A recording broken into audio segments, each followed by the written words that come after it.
नितीन महादेव ननावरे. मी वारंवार त्याला सांगते दादा घर पडायला आलं आहे. तो फक्त भाडं घ्यायला येतं, बस दुसरं काहीच नाही. पैसे घेऊन निघून जायचं. त्याला वारंवार सांगते दादा पाणी गळतं आहे, ताडपत्रे लाव. 5-6 वर्ष झाले पण अजून एकदाही तो आलेला नाही आहे. की आमची जी काही नुकसान झाले आहे, लोकांची जी नुकसान झाले तरी ती भरपाई करून द्यावी सरकारने किंवा त्या रूम मालकाने, ज्यांनी पण. आम्हाला फक्त आमची भरपाई हवी आहे. फटक से दीवार गिर गई और दीवार गिरने पर 3 गाड़ी थी, 1 गाड़ी बच गई बट 2 गाड़ी का बहुत ज़्यादा नुकसान हुआ है.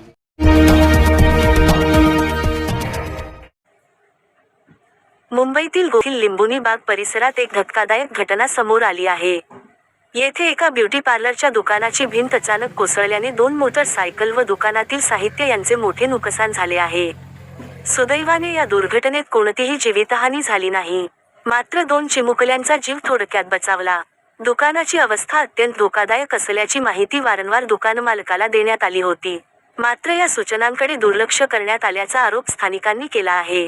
तर पाहूया याबाबतचा ब्युरो चीफ रवी नाडर यांचा एक रिपोर्ट. नमस्कार, महाराष्ट्र सिव्हिल टाइम्समध्ये स्वागत आहे.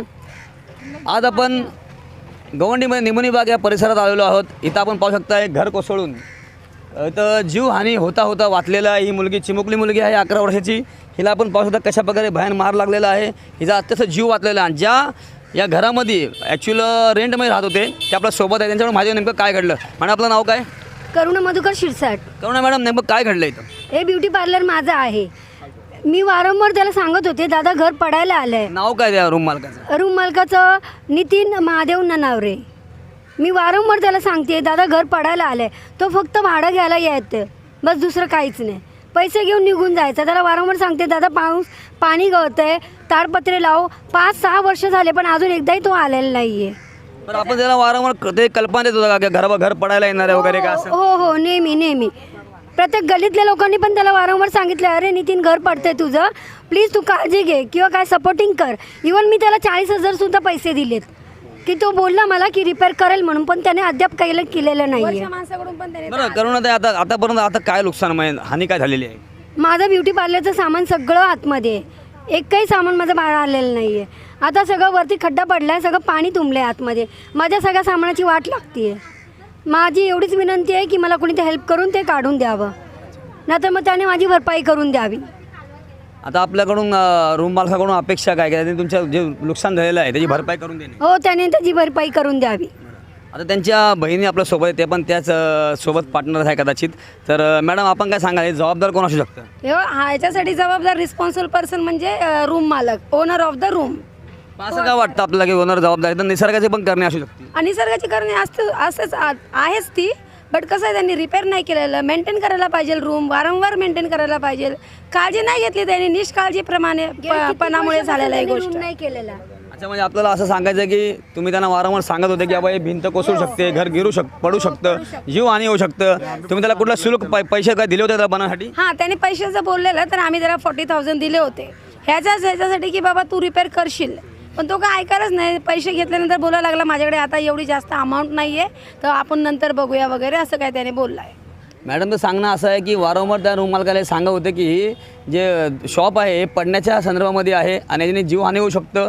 परंतु तरी पण रूम मालकाने निष्काळजीपणा केलेला आहे. सरकारकडून आणि या रूम मालकाकडून आपल्याला काय अपेक्षा, काय संदेश द्यायला येणार तुम्ही? की आमची जी काही नुकसान झाले आहे, लोकांची जी नुकसान झाले तरी ती भरपाई करून द्यावी सरकारने किंवा त्या रूम मालकाने, ज्यांनी पण. आम्हाला फक्त आमची भरपाई हवी आहे, कुणी पण करून. काय नुकसान झालं असं ऐकलंय? माझं नाव संजय थोरात. मी त्यांना ज्यावेळी सांगायचो वारंवार की मला पण माझ्या घराचं त्यांचं घर पडायला आलेलं होतं, पण त्यांना सांगून वारंवार पण ते ऐकत नव्हते. बाबा याचे थोडेफार थुकपट्टी करायचे आणि निघून जायचे. त्यांना फक्त भाड्याचीच आवश्यकता होती. तर आम्ही त्यांना प्रत्येक टायमाला आले ना, आम्ही ते मामा हे करायचं ते करायचं सांगायचं, पण मामा काय बस. आज माझं नुकसान झालं, शिडी वगैरे सगळं ब्रेक झाले, माझं ड्रम फुटलेलं आहे, प्लस माझं ते शटर तुटलेलं आहे. ते त्याची जबाबदारी कोण घेणार त्याची?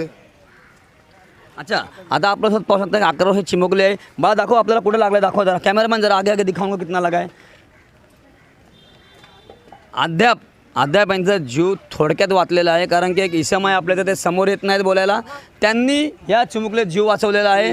पूर्ण आणि ही मुलगी तिथं होती बघा. ही चिमुकली सुद्धा त्या घटनास्थळावरती होती. हिचा जीव थोडक्यात वाचलेला आहे. एवढीशी बारकी मुलगी आहे, कमी कमी 1-1.5 वर्षाची मुलगी असेल ती, आणि 11 वर्षाची मुलगी आहे. दोघांचा जीव थोडक्यात वाचलेला आहे. खरोखरच त्या रूम मालकाचा हा निष्काळजीपणा आहे. प्रशासनाने, पोलीस प्रशासनाने, BMC प्रशासनाने योग्य ती तपासणी करून त्याच्यावरती योग्य ती कारवाई करावी अशी आमच्या त्याच्या माध्यमातून सांगणं आहे. आता आपण पाहू शकता इलेक्ट्रिशियन इथं आलेले आहेत.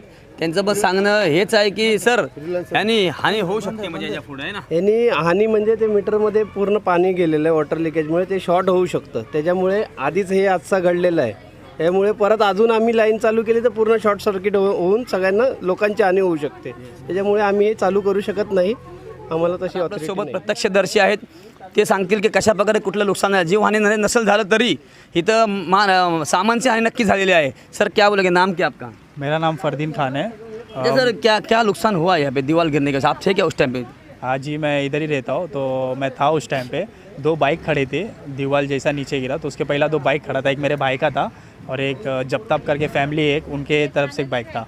तो उसके तरफ से उनका बाइक का एक टाकी पूरा झपटा हो गया। जैसे आप बाइक का कंडीशन देख सकते हो, उधर ही बाहर ही रखा है हमने और एक बाइक उधर रखा है।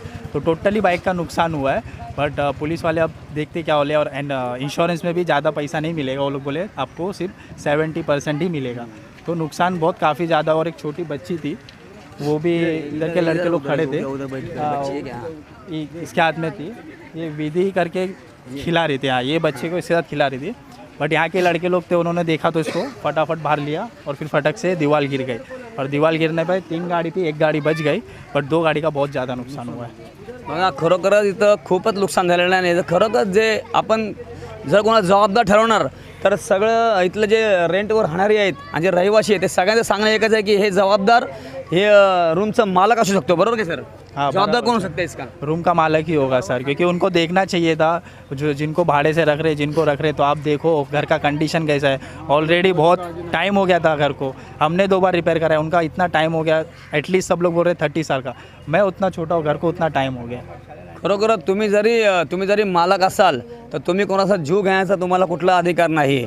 आपण भाडं घेतो, रेंट घेतो, तर आपलं ते तुमच्या भाडतीचं पूर्णपणे जबाबदार हे रूम मालकाचं असतं. आज त्या चिमुकल्या मुलींना नेमकं काय झालं असतं ते जबाबदार कोण असतं हे प्रशासनाला आमचा जाब आहे. कॅमेरामॅन अकबालीसह रवींद्र सवाल माडा. जय हिंद.